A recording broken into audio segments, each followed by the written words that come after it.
How to download Microsoft Office 365 in your Windows device.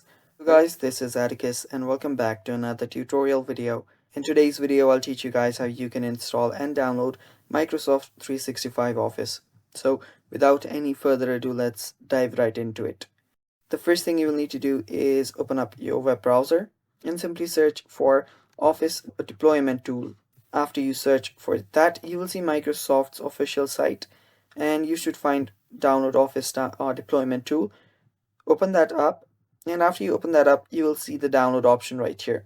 Now, what Office Deployment Tool does is a command line tool that you can use to download and deploy click to run versions of Office. So you can download this.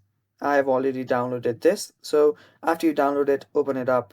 I'll just open this up.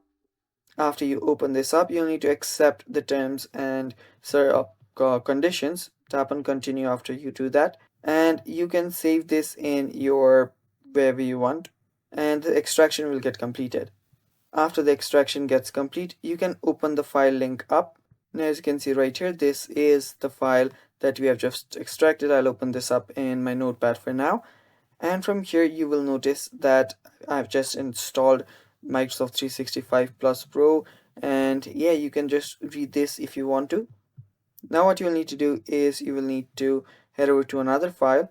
So let me sort this first. You will also get a setup full file right here. You will need to just open this up, give it administrative permissions, and after you do that, your command line interface will open up. After it opens up, it will just automatically start setting things up and you're good to go. And that is how you can download and install Microsoft Office 365. Thanks for watching guys. That is all for the video. Stay tuned for more and bye-bye.